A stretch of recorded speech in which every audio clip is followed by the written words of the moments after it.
Hello everyone. आज question पढ़ेंगे Wheatstone सेतु यानी व्हीटस्टोन ब्रिज। यानी व्हीटस्टोन ब्रिज होता क्या है, सन 1842 में इंग्लैंड के वैज्ञानिक व्हीटस्टोन सेतु ने 4 प्रतिरोधों की एक विशेष व्यवस्था की थी। यानी क्या की थी, 4 प्रतिरोधों की एक विशेष व्यवस्था की थी। इस व्यवस्था को ही क्या बोलते, व्हीटस्टोन सेतु कहा जाता है। इसमें क्या करते हैं, एक चतुर्भुज लेते हैं। क्या लेते हैं बेटा, एक चतुर्भुज ले लिया ए बी सी डी। एक चतुर्भुज लेते हैं, चतुर्भुज की चारों भुजाओं में 4 प्रतिरोध जोड़ देते हैं, पी क्यू आर एस, यानी 4 प्रतिरोध जोड़ दिए।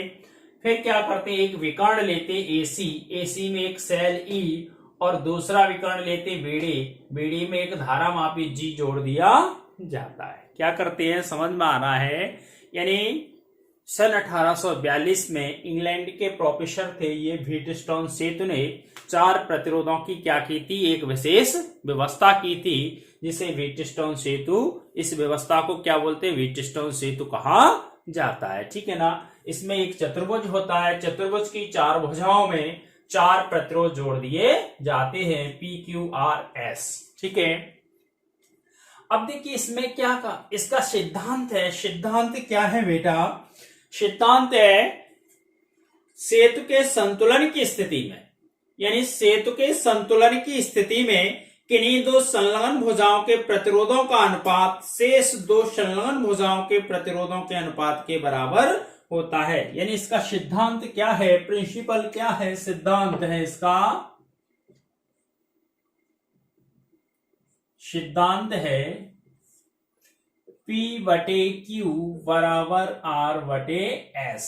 यानी किन्हीं 2 संलग्न भुजाओं के प्रतिरोधों का अनुपात। अब देखिए एक भुजा ये है और एक भुजा ये है, यानी PQ संलग्न भुजाओं के प्रतिरोधों का अनुपात शेष अन्य 2 भुजाओं के प्रतिरोधों के अनुपात के बराबर होता है। यानी अर्थात P बटे Q बराबर R बटे S। ये इसका क्या है, सिद्धांत है।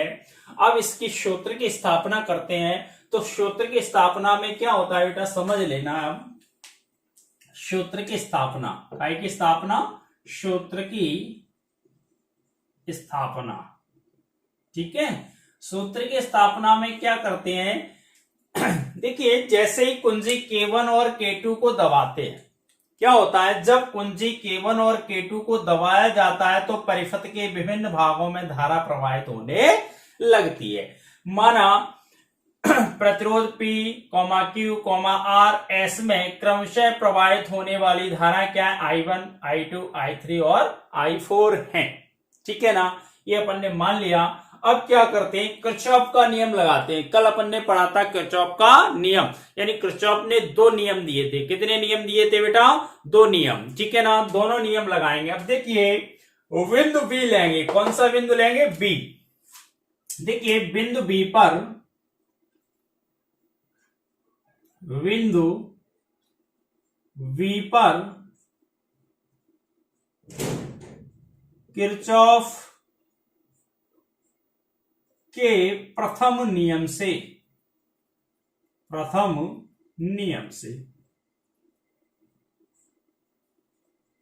देखिए प्रथम नियम क्या कहता है। अब बताया था हमने, एक तार है ये और एक तार A है, ये संधि है। क्या है यहाँ पे बेटा, एक संधि। यहां से धारा ऐसे जा रही है, इस धारा का मान आपको बताना है। ठीक है ना।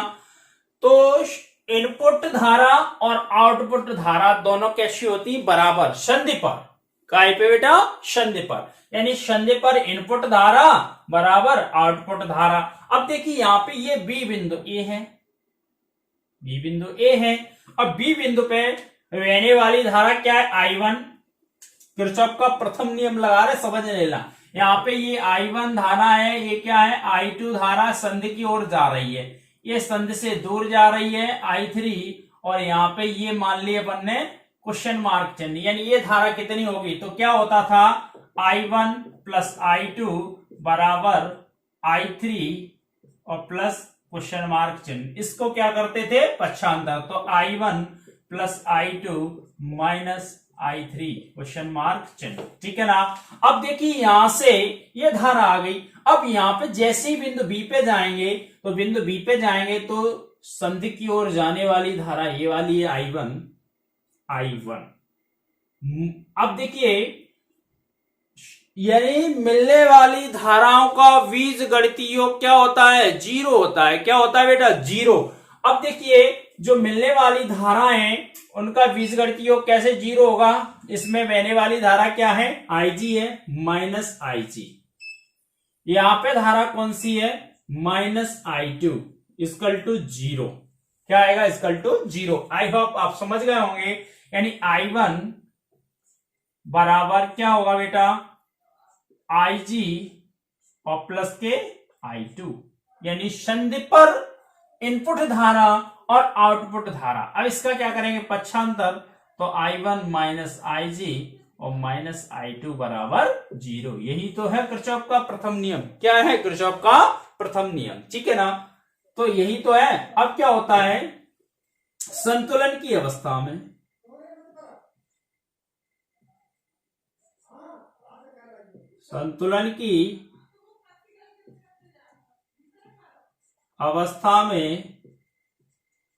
Ig बराबर जीरो। जैसे ही Ig बराबर जीरो रखेंगे तो क्या आ जाएगा, I1 माइनस I2 बराबर जीरो। तो I1 बराबर I2, समीकरण 1, ठीक है। बिंदु बी पर कौन सा नियम लगाया था, किरचॉफ का प्रथम नियम लगाया है, ठीक है ना। अब बिंदु डी पर, कौन से बिंदु पे जाएंगे बेटा, डी पर। बिंदु डी पर किरचॉफ के प्रथम नियम से, ठीक है। तो क्या होगा, अब देखिए संधि की ओर आने वाली धाराएं, संधि की ओर आने वाली धारा, संधि से दूर जाने वाली धाराएं। अब देखिए संधि की ओर आने वाली धारा कौन सी है, I3 और Ig, और संधि से दूर जाने वाली धारा कौन सी है, I4। कौन सी धारा है, I4। तो क्या होगा, I3 plus Ig minus I4 equal to क्या होगा, जीरो। संतुलन की अवस्था में Ig बराबर क्या होता है, जीरो। संतुलन की अवस्था में Ig इक्वल टू जीरो।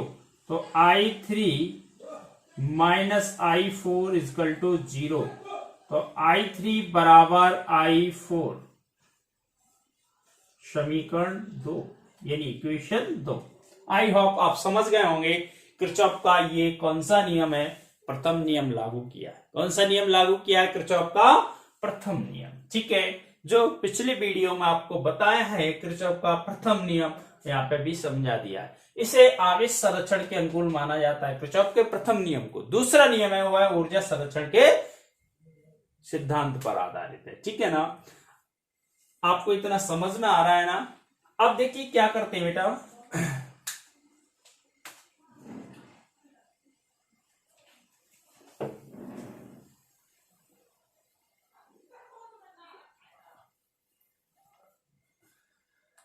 अब देखिए क्या करेंगे, अब एक बंद जाल लेते, क्लोज सर्किट। जो दूसरा नियम था वह काय के लिए था, दूसरा नियम काय के लिए था, क्लोज, यानी बंद जाल के लिए। बंद जाल के विभिन्न भागों में बहने वाली धाराओं संगत प्रतिरोधों का गुणनफल का वीची योग विद्युत भागफल के वीची योग के बराबर होता है। यही तो नियम था। अब देखिए यहां पे बंद जाल लेंगे A V D A में। बंद जाल क्या लिखेंगे बेटा, बंद जाल A V D A में किरचॉफ के द्वितीय नियम से। कौन सा नियम लागू करेंगे यहां पे, किरचॉफ का द्वितीय नियम लागू करते हैं। ठीक है, किरचॉफ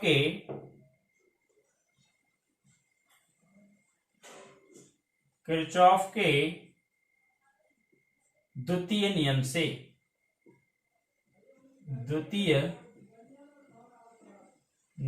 से ठीक है। अब देखिए किरचॉफ का द्वितीय नियम क्या कहता है, यहां पे बहने वाली धारा क्या है I1, संगत प्रतिरोध क्या है P, यहां से स्टार्ट कर रहे हैं A B D A पे, ए से कहां से स्टार्ट कर रहे हैं बेटा, ए से, ये हो गया। अब यहां पे आ जाएंगे, अब देखिए ऐसे ही जाना है संधि की ओर, ठीक है ना, प्लस IG इंटू जी, यहां पे आ गए। अब ऐसे जाएंगे, धारा इधर को बह रही है तो माइनस क्या होगा I3R बराबर 0। ठीक है, बराबर 0 क्यों है, क्योंकि इसमें कोई विद्युत वाहक नहीं लगा है इस क्लोज सर्किट में। ठीक है ना। अब संतुलन की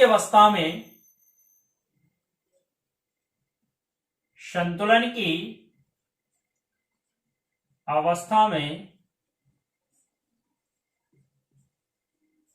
IG बराबर क्या होता है 0, तो I1P माइनस I3R बराबर क्या आ जाएगा बेटा 0, क्या आएगा 0।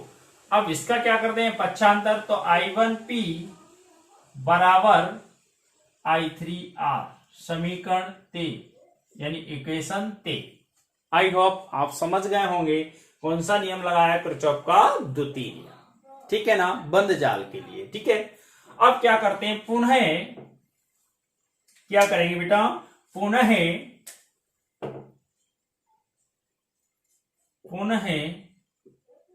बंद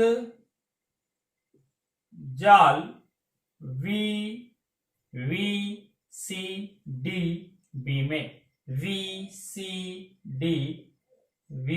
में, ठीक है, किरचॉफ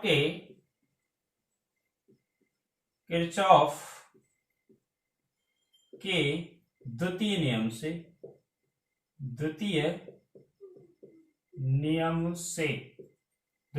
क्या कहता है, देखिए द्वितीय नियम से अब यहां से स्टार्ट कर रहे हैं V से, तो B में बहने वाली धारा क्या है I2, संगत प्रतिरोध क्या है Q, यहां पे आ जाएंगे। अब ऐसे चलेंगे तो माइनस I4S, यहां पे आ जाएंगे। अब ऐसे चलेंगे तो minus IG into G equal to 0। संतुलन की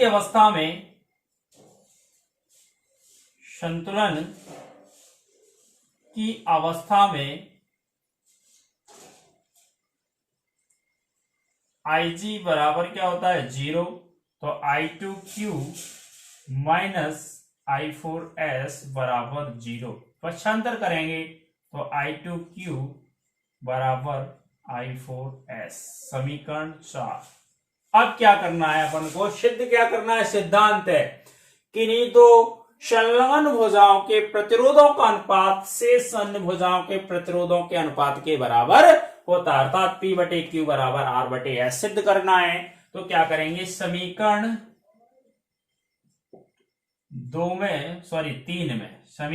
3 में समीकरण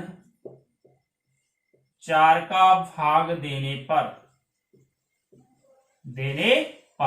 तो क्या जाएगा, I1P बटे I2Q बराबर I3R बटे I4S।